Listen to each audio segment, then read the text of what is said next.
investment analysts intensely scrutinize companies' income statements. Equity analysts are interested in them because equity markets often reward relatively profitable companies with relatively lower risk profiles. One metric of particular importance to an equity investor is earnings per share or EPS. Both the US GAAP and IFRS require the presentation of EPS on the face of income statement. This video outlines the calculations for EPS and explains how the calculations differs for simple versus complex capital structure. Before moving into calculations, let's talk about what we mean by a simple versus complex capital structure. A company's capital is composed of its equity and debt. Some types of equity have preference over others, and some debt or other instruments may be converted into equity. When a company has issued any financial instruments that are potentially convertible into common stock, it is said to have a complex capital structure. Examples of financial instruments that are potentially convertible into common stock include convertible bonds, convertible preferred stocks, employee stock options, and warrants. If a company's capital structure does not include such potentially convertible financial instruments, it is said to have a simple capital structure. The distinction between simple versus complex capital structure is relevant to the calculation of EPS because financial instruments that are potentially convertible into common stocks could, as a result of conversion or exercise, potentially dilute, that is, decrease EPS. Information about such a potential dilution is valuable to a company's current and potential shareholders. Therefore, accounting standards require companies to disclose what their EPS would be if all dilutive financial instruments were converted into common stock. The EPS that would result if all dilutive financial instruments were converted is called diluted EPS. In contrast, basic EPS is calculated using reported earnings available to common shareholders of the parent company and the weighted average number of shares outstanding. Now let's get into details on calculating the basic EPS. Basic EPS is the amount of income available to common shareholders divided by weighted average number of shares outstanding over a period of time. The amount of income available to common shareholders is the amount of net income remaining after preferred dividends, if any, have been paid. Let's look at an example. For the year ended 31st December 2009, Shop-A-Lot company had net income of $1,950,000. The company had 1.5 million shares of common stocks outstanding, no preferred stock, and no convertible financial instruments. Let's calculate Shop-A-Lot's basic EPS.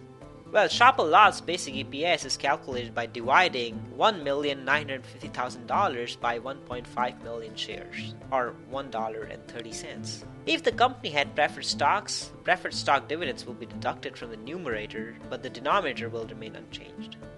Now let's talk about the diluted EPS.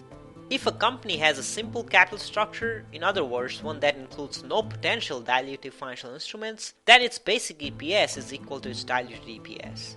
However, if a company has potentially dilutive financial instruments, its diluted EPS may differ from its basic EPS. Diluted EPS by definition is always equal to or less than basic EPS.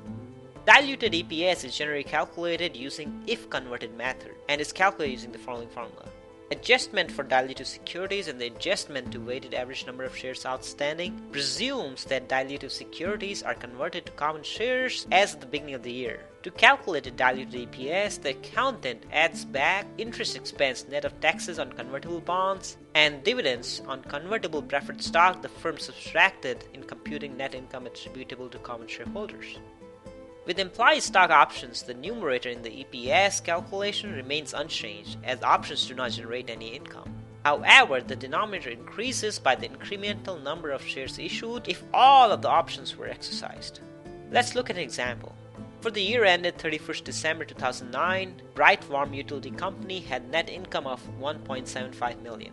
The company had an average of 500,000 shares of common stock outstanding, 20,000 shares of convertible preferred stocks, and no other potentially dilutive securities. Each share of preferred stock pays a dividend of $10 per share, and each is convertible into 5 shares of the company's common stock. Let's calculate company's basic and diluted EPS. If the 20,000 shares of convertible preferred stock had each converted into 5 shares of the company's common stock, the company would have additional 100,000 shares of common stock.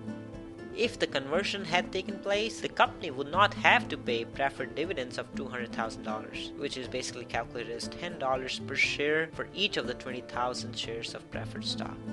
As shown in the following exhibit, the company's basic EPS was $3.10 and its diluted EPS was $2.92. Let's look at another example.